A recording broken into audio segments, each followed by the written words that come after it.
Good morning everyone. आज हम देखने वाले हैं मनी एंड बैंकिंग का पार्ट 5, जिसमें मोस्ट इंपॉर्टेंट टॉपिक हम देखेंगे मनी क्रिएशन और क्रेडिट क्रिएशन।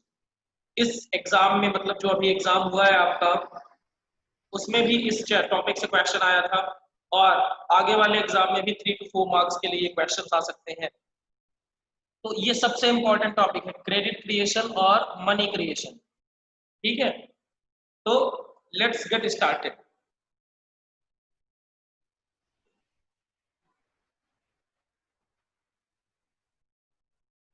अब देखो बात क्या है, मनी क्रिएशन और credit creation by commercial bank हमें पढ़ना है। मतलब कॉमर्शियल बैंक किस तरीके से मनी क्रिएट करते हैं, किस तरीके से क्रेडिट क्रिएट करते हैं, मनी और क्रेडिट क्रिएट करते हैं किस तरीके से।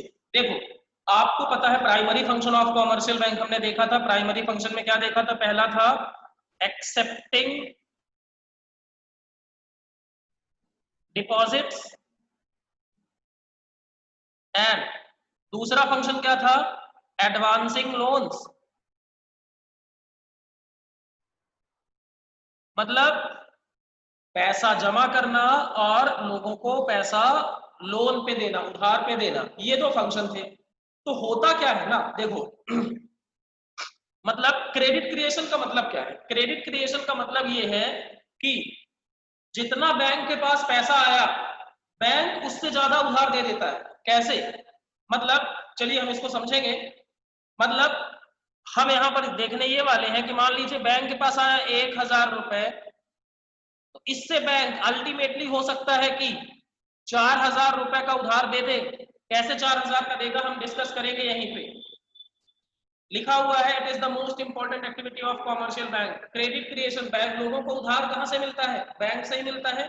Through this process of money creation, money commercial banks are able to, commercial banks are able to create credit with in far excess of initial deposit. जितना initial deposit आया था उससे ज्यादा क्या कर लेंगे? ये क्रेडिट क्रिएट करेंगे। कैसे करेंगे हम डिस्कस करेंगे।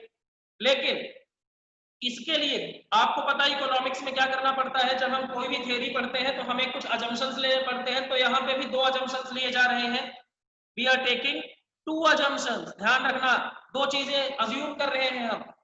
पहला, entire banking system is one unit. मतलब यहां पर जितने भी कॉमर्शियल बैंक हैं, जितने भी कॉमर्शियल बैंक हैं, सभी को एक यूनिट माना जाएगा और कहा जाएगा बैंक। मतलब कि अलग अलग बैंक नहीं है। जैसे पीएनबी है, एसबीआई है, यूबीआई है, एचडीएफसी है, इन सभी बैंकों को मिला के क्या बोला जाएगा? इन सभी बैंकों को मिलाकर बोला जाएगा,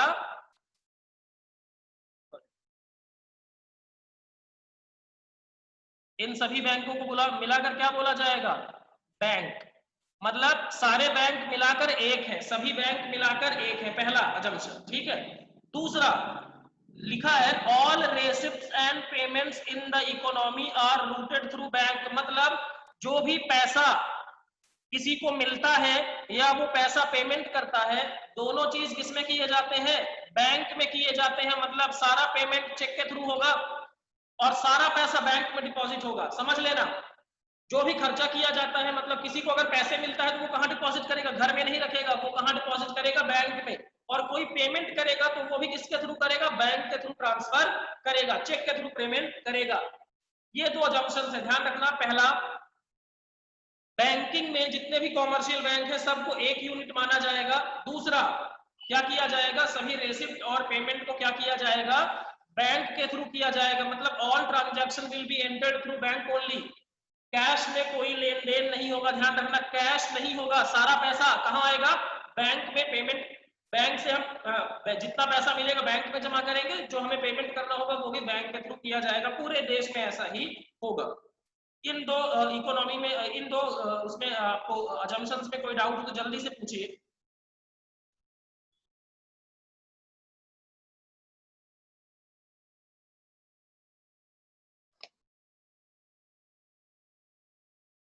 जल्दी से बताइए कोई डाउट हो इन दो अजम्पशंस में। ये दो अजम्पशंस है मनी क्रिएशन को समझने के लिए। ठीक है, आगे चलते हैं।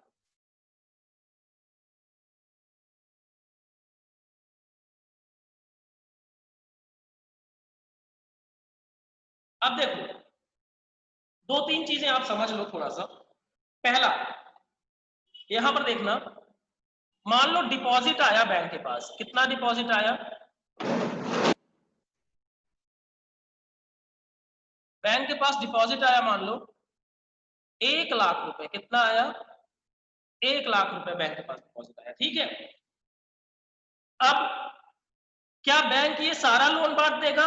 नहीं, बैंक सारा लोन, अब देखो डिपॉजिट जो बैंक लेता है बदले में लोन भी देता है। बदले में लोन मतलब डिपॉजिट करने वाले लोग अलग होते हैं, लोन लेने वाले लोग अलग होते हैं, यही बैंक की कमाई होती है। तो क्या बैंक 1,00,000 रुपए का लोन बांट देगा? नहीं, बैंक ऐसा नहीं करेगा। क्यों नहीं करेगा? मान लो कि ये डिपॉजिट 5 लोगों ने मिलकर किया था, A B C D E, ठीक है, और 20-20 हजार किया था सबने। कितना? 20,000 ईच, 20,000 सबने मिलकर किया था।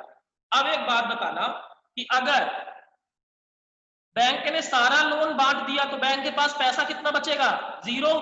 और कल को मान लो ए की जरूरत हुई, ए के पास पैसे लेने हुए, ए को पैसे चाहिए हुए, तो बैंक के पास गया, बैंक बोल देगा कि साहब हमारे पास तो पैसा ही नहीं है। जबकि हमने पढ़ा है डिमांड डिपॉजिट में बैंक जब हम पैसा मांगेंगे तभी देगा। बैंक कोई भी किसी भी तरीके की बात नहीं करेगा, कोई भी क्वेश्चन हमसे नहीं पूछेगा। तो सिंपल सी बात है, बैंक क्या करेगा? बैंक कुछ पैसे अपने पास रखेगा, कुछ पैसे अपने पास रखेगा, वो लोन नहीं बांटेगा। तो सपोज बैंक ने क्या किया, 75,000 रुपए का लोन बांट दिया और 25,000 रुपए अपने पास रखे। कितने रखे? 25,000 रुपए, ठीक है ना, विथ बैंक,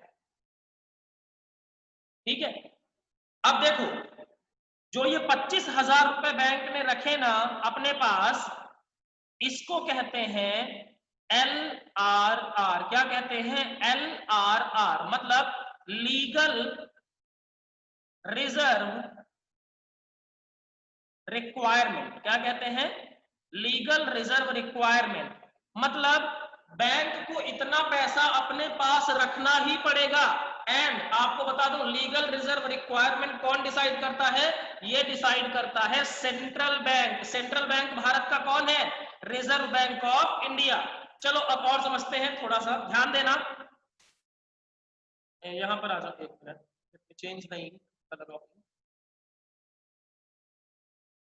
देखो, मान लीजिए आपके पास डिपॉजिट आया। कितना डिपॉजिट आया?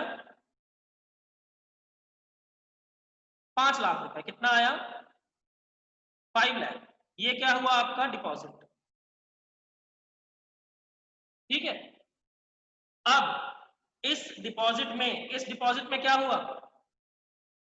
LRR मान लो है legal reserve requirement. Legal reserve requirement का मतलब इतना पैसा you have to keep with your self compulsorily. आप इस पैसे का यूज नहीं कर सकते, अपने पास रखो, लोन नहीं बांटोगे। ये कौन बोलता है? Central bank. सेंट्रल बैंक यानी RBI। सेंट्रल बैंक यानी RBI। RBI को हमने क्या बोला था? पापा बैंक। ये बच्चों के, ये बैंकों के क्या है? बाप है। तो बाप की बात को कोई टाल नहीं सकता, क्योंकि बाप को कोई बाप नहीं होता, ठीक है। तो पापा बैंक जो है ये क्या बोलेंगे आपको? इतना मान लो इन्होंने बोला लीगल रिजर्व रिक्वायरमेंट कितनी है? लीगल रिजर्व रिक्वायरमेंट मान लो है इनमें 20%। कितना है? 20%। तो 5,00,000 का 20% कितना होगा? 1,00,000। कितना होगा? 1,00,000। ये क्या हो गया? LRR। ये क्या रखेगा? बैंक अपने पास रखेगा इस पैसे को लोन बांटने के लिए, हाथ में भी नहीं लगाएगा, हाथ भी नहीं लगाएगा। तो आप बताओ, 5,00,000 में से 1,00,000 बैंक ने अपने पास रख लिए, तो बताओ बैंक कितना लोन बांट सकता है? मैक्सिमम 4,00,000 रुपए का ये क्या कर सकता है? लोन बांट सकता है, लोन, ठीक है। तो ये चीजें हैं, सारी डिपॉजिट का आप लोन नहीं बांट सकते। एक सर्टेन अमाउंट ऑफ परसेंटेज, एक टोटल डिपॉजिट का एक हिस्सा आपको अपने पास रखना पड़ेगा, उसे कहते हैं LRR, legal reserve requirement. LRR कौन डिसाइड करता है? LRR सेंट्रल बैंक डिसाइड करता है। भारत का सेंट्रल बैंक कौन है? रिजर्व बैंक ऑफ इंडिया, बाप बैंक, पापा बैंक। तो लिखा हुआ है the deposits held by banks are used for giving loans. जो जब बैंक जो डिपॉजिट रखते हैं वो क्या करते हैं, लोन देने के काम में आता है। However bank cannot use whole deposit for lending, सारा पैसा उधार देने के लिए इस्तेमाल नहीं कर सकते। It is legally compulsory for the bank to keep a minimum fraction of their deposit as reserve, आपको अपनी डिपॉजिट का एक निश्चित परसेंटेज क्या रखना पड़ेगा, एज रिजर्व रखना पड़ेगा। and the fraction is called as legal reserve ratio या legal reserve requirement भी कहा जाता है। and is fixed by central bank, और इसको निर्धारित कौन करता है, सेंट्रल बैंक। कोई डाउट हो तो पूछे जल्दी से।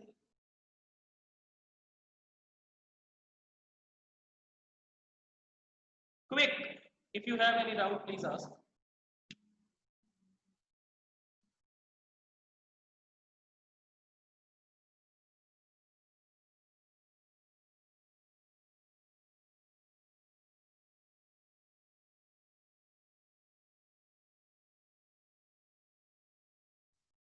ठीक है आगे चलते हैं, कोई डाउट नहीं है। ओके, अब यहां पर हम एक एग्जाम्पल के थ्रू समझते हैं। इस बार जो एग्जाम में क्वेश्चन आया था वो यही आया था कि आपको एक अपने से एग्जाम्पल बनाना है और उस एग्जाम्पल के थ्रू आपको ये समझाना है कि बैंक क्रेडिट क्रिएशन कैसे करते हैं। तो ये एक टेबल मैंने ले रखी है। अब देखो एक एग्जाम्पल समझना ध्यान से। एक आदमी बैंक में गया, ध्यान से सुनना, एक आदमी बैंक में गया और बैंक में उसने 5,000 रुपए क्या किए, डिपॉजिट किए। क्या किए उसने, 5,000 रुपए डिपॉजिट किए। तो इसको क्या बोलेंगे, इनिशियल डिपॉजिट। इनिशियल डिपॉजिट मतलब समझ लीजिए पहला डिपॉजिट, पहला डिपॉजिट, ठीक है। अब आपको पता है एलआरआर यानी क्या होता है, एलआरआर मतलब बैंक लीगल रिजर्व रिक्वायरमेंट या लीगल रिजर्व रेशियो, ये बैंक बांट नहीं सकता, ये बैंक को अपने पास रखना पड़ेगा। तो 5,000 का 20% कितना होगा, 5,000 का 20% बैंक को अपने पास रखना पड़ेगा, मतलब 1,000 रुपए बैंक अपने पास रखेगा, ये बैंक बांट नहीं सकता। तो loan by bank to public मतलब कितना लोन बांट सकता है मैक्सिमम, 5,000 माइनस,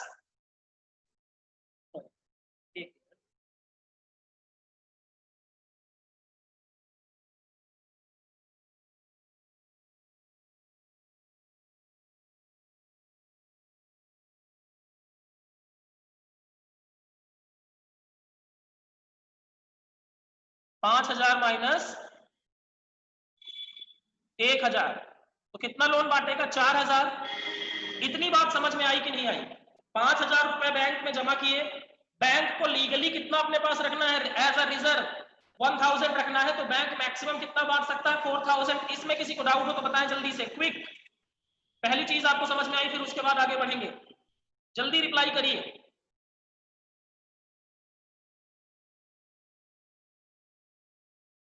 5,000 का 1,000 लीगल रिजर्व रिक्वायरमेंट रखा तो 4,000 बांट सकता है। कोई डाउट हो तो जल्दी से टाइप करिए प्लीज। नहीं, बिल्कुल जरूरी नहीं है, रिजर्व बैंक अपने हिसाब से बढ़ाता घटाता रहता है, कभी 10% हो सकता है। आर्यन का सवाल है कि क्या लीगल रिजर्व रिक्वायरमेंट 20% होना जरूरी है। ये एग्जाम्पल है भैया, ये क्या है, एग्जाम्पल के तौर पे है। ये 10% भी हो सकता है, 12% भी हो सकता है, 18% भी हो सकता है, 25% भी हो सकता है। ये एग्जाम्पल हाइपोथेटिकल है, हाइपोथेटिकल यानी काल्पनिक। अब डिपॉजिट 5,000 ही थोड़ी होगा, डिपॉजिट तो ज्यादा भी होगा। और कोई डाउट है किसी को, ठीक है आगे चलते हैं। अब देखो ये जो 4,000 रुपए बैंक लोन बांटेगा,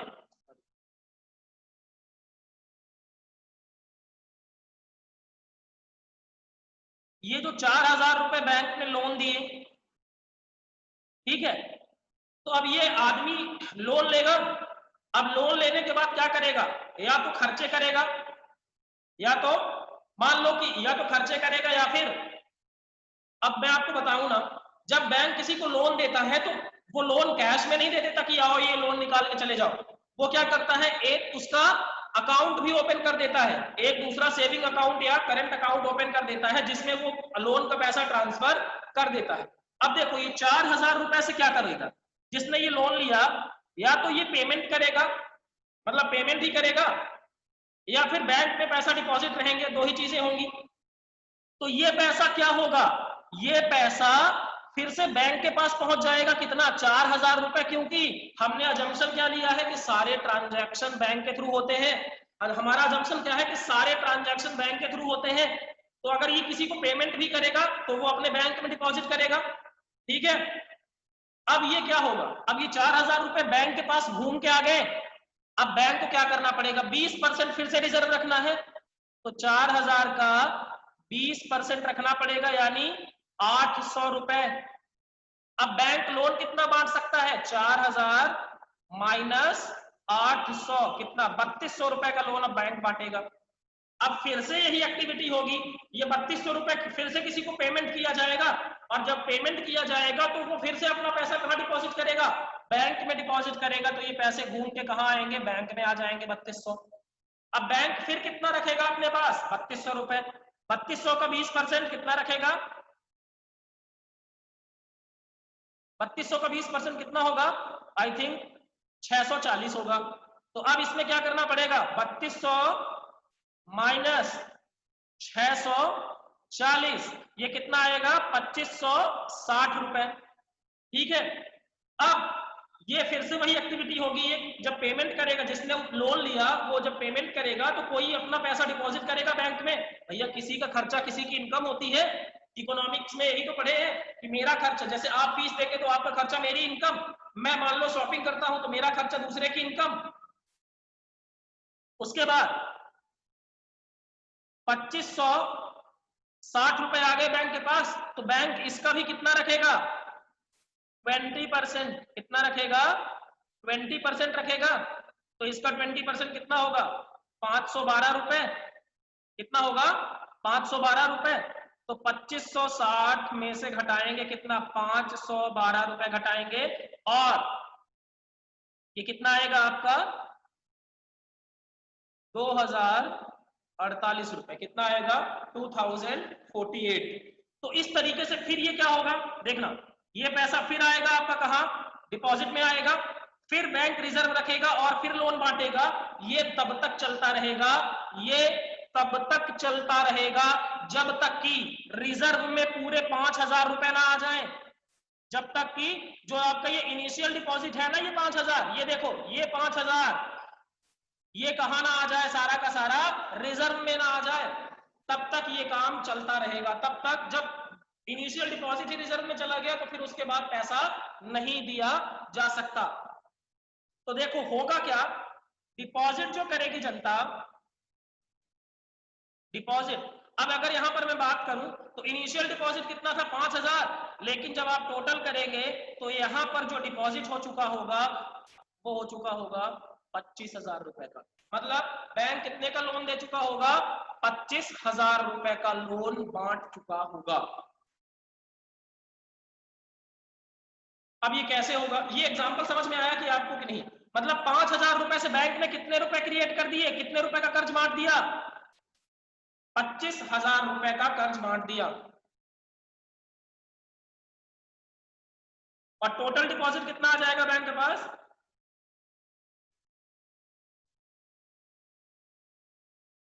25,000। कोई डाउट हो तो पूछिए।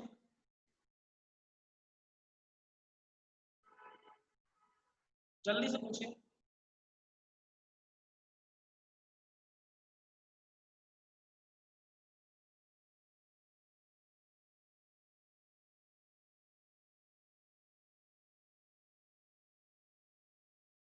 जल्दी से कोई डाउट हो तो एक बार समझ लीजिए और उसके बाद पूछिए।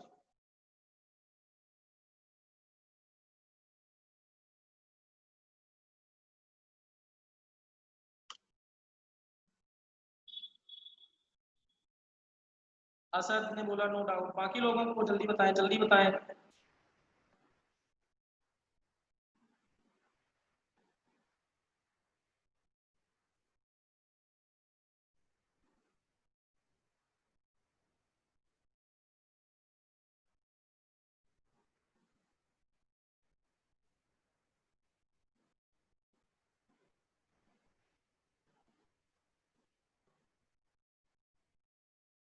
ठीक है,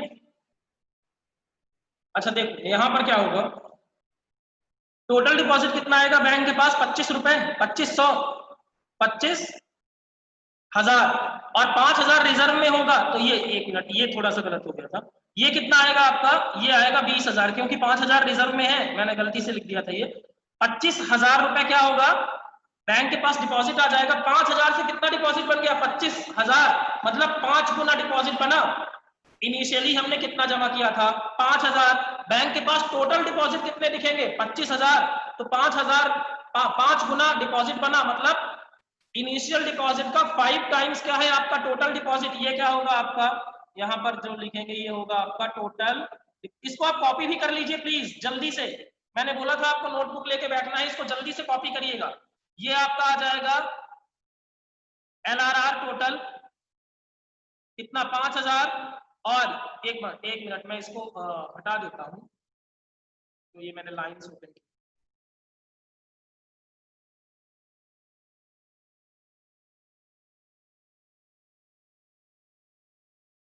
मैं थोड़ा बेहतर तरीके से,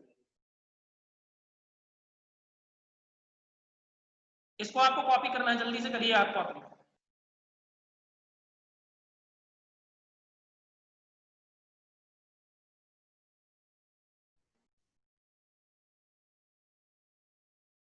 तो देखो ये पैसा फिर यहाँ आएगा, ये जो मैंने बताया ना 2,048 रुपए,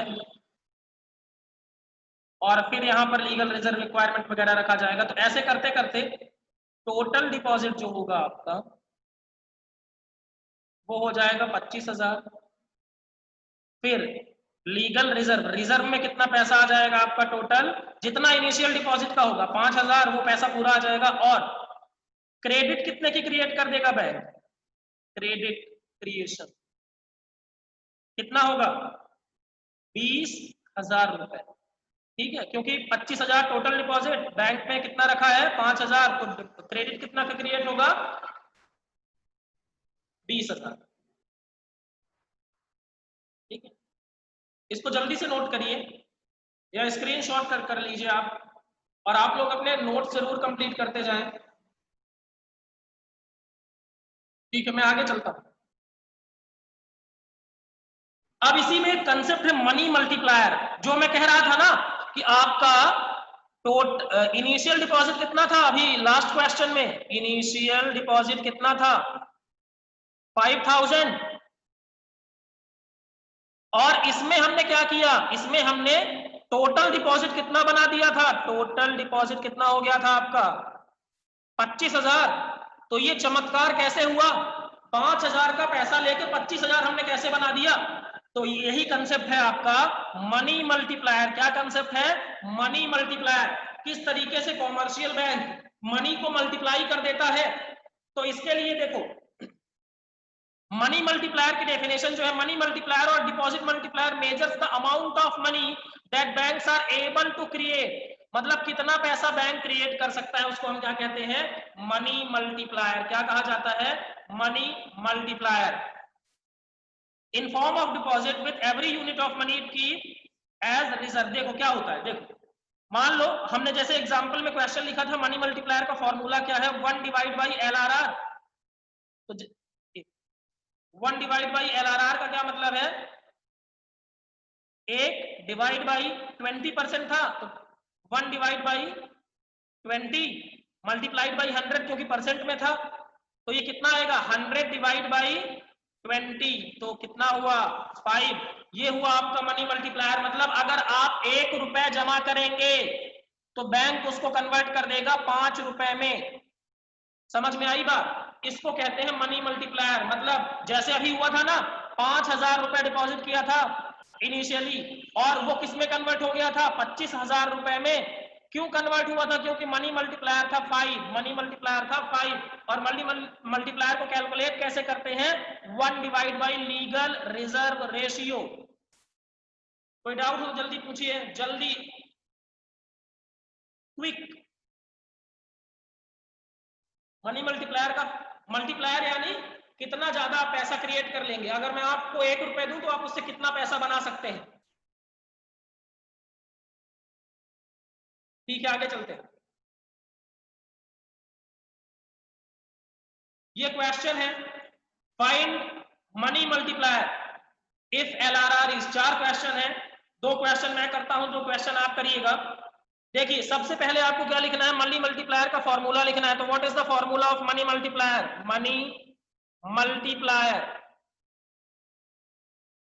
इक्वल टू कितना, 1 divide by LRR, legal reserve ratio.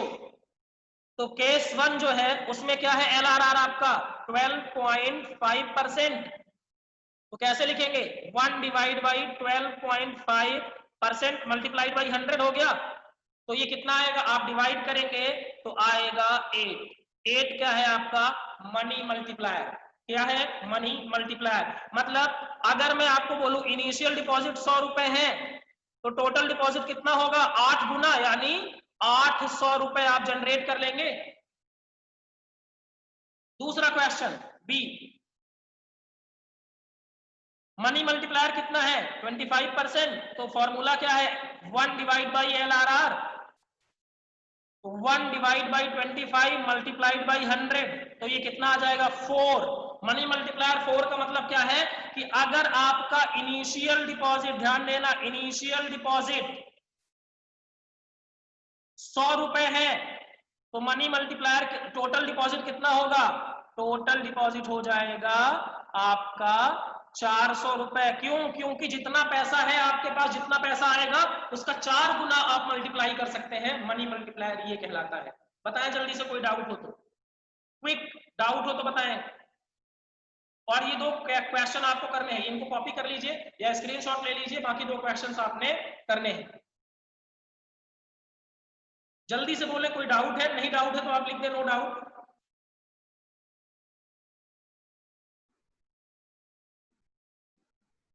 ठीक है, आगे चलते हैं।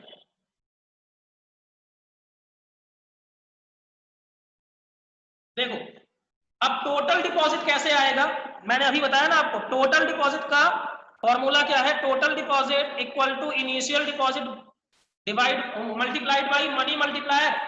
मतलब एग्जाम्पल के तौर पे लिखा है, मान लो इनिशियल डिपॉजिट है 5000, कितना है 5000, और मनी मल्टीप्लायर है 4, तो टोटल डिपॉजिट कितना होगा, 20,000 रुपए। ठीक है, इतनी बात समझ में आई? तो अगर देखो इनिशियल डिपॉजिट कितना है, 1 लाख रुपए। कितना है इनिशियल डिपॉजिट, 1 लाख रुपए। इनिशियल डिपॉजिट कितना है, 1 लाख रुपए, 1 लाख।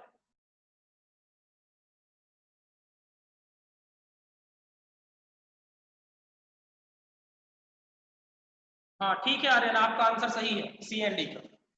इनिशियल डिपॉजिट, तो पहला फॉर्मूला क्या है, initial deposit multiplied by money multiplier. तो हम सबसे पहले लिखेंगे total deposit, initial deposit into money multiplier. तो अब मनी मल्टीप्लायर को कैलकुलेट, देखो तो हमें क्या दिया है, अब मनी मल्टीप्लायर पता नहीं है हमें, क्योंकि LRR दिया है, तो हमें मनी मल्टीप्लायर कैलकुलेट करना पड़ेगा। तो सबसे पहले क्या है, मनी मल्टीप्लायर का फॉर्मूला क्या होता है, 1 डिवाइड बाई LRR। तो 1 डिवाइड बाई LRR है, मतलब 1 डिवाइड बाई 20 मल्टीप्लाइड बाई 100। तो ये कितना आ जाएगा, 5 आ गया आपका मनी मल्टीप्लायर। अब क्या करेंगे, total deposit equal to initial deposit कितना था, केस 1 करा रहा हूं मैं, एग्जाम्पल 2, एग्जाम्पल 2। तो आपका हो गया initial deposit 1 lakh, money multiplier 5, तो आपका टोटल डिपॉजिट कितना आ जाएगा, 5 लाख रुपए। कितना आ जाएगा, 5 लाख रुपए आपका टोटल डिपॉजिट आ जाएगा। कोई डाउट हो तो जल्दी से पूछिए,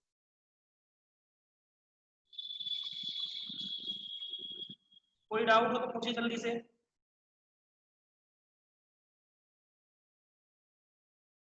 क्विक,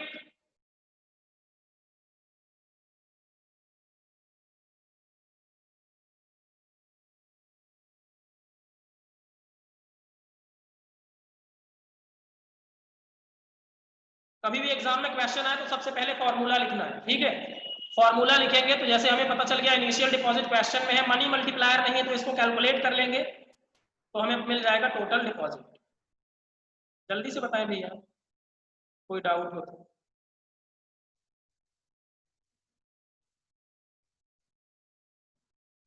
ओके,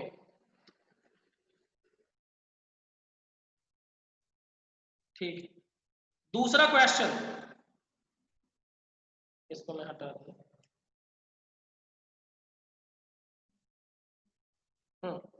दूसरा क्वेश्चन, टोटल डिपॉजिट कितना है? 1 लाख रुपए। इनिशियल डिपॉजिट कितना है? 10,000। मनी मल्टीप्लायर कितना आएगा और एलआरआर कितना आएगा? देखो सबसे पहले फॉर्मूला लिख लो टोटल डिपॉजिट का। Total deposit equal to initial deposit into money multiplier. ठीक है, तो टोटल डिपॉजिट कितना है आपका? 1 लाख। इनिशियल डिपॉजिट आपका है 10,000 और मनी मल्टीप्लायर मालूम नहीं है, तो ये यहां पे मल्टीप्लाइड है तो इधर जाके डिवाइड होगा, तो 1 lakh divide by 10,000 equal to money multiplier. तो ये कितना आ जाएगा? मनी मल्टीप्लायर इक्वल टू 10, क्योंकि 1 लाख डिवाइड बाई 10,000 करोगे तो 10 आएगा। मनी मल्टीप्लायर कैलकुलेट कर लिया। दूसरा हमसे पूछा है कि एलआरआर भी बताओ, तो एलआरआर मनी मल्टीप्लायर का फॉर्मूला क्या होता है? मनी मल्टीप्लायर का फॉर्मूला होता है 1 डिवाइड बाई एलआरआर। ठीक है, तो मनी मल्टीप्लायर हमें मिल गया है 10, 1 डिवाइड बाई एलआरआर को हम मान लेंगे x, तो ये हो जाएगा 10x इक्वल टू 1, और ये यहां पर आके क्या होगा? x इक्वल टू 1 बाई 10, तो ये आ जाएगा आपका 10%। क्या आ जाएगा? 10, ये आ जाएगा आपका क्या? 10%। तो आपको मिल गया मनी मल्टीप्लायर कितना? 10। मनी मल्टीप्लायर कितना मिल गया? 10, और उसको हमने फॉर्मूला में रख दिया, तो एलआरआर आपको कितना मिल गया? 10%। तो इस तरीके के क्वेश्चंस भी आपके एग्जाम में पूछे जा सकते हैं। आप स्क्रीनशॉट ले लें जल्दी से क्योंकि time is about to over. ठीक है, फोर्थ एग्जाम्पल आपका होमवर्क है। फोर्थ एग्जाम्पल आपका होमवर्क है, और उसके बाद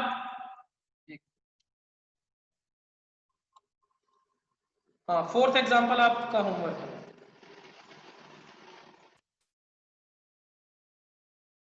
जल्दी से आप क्या करेंगे?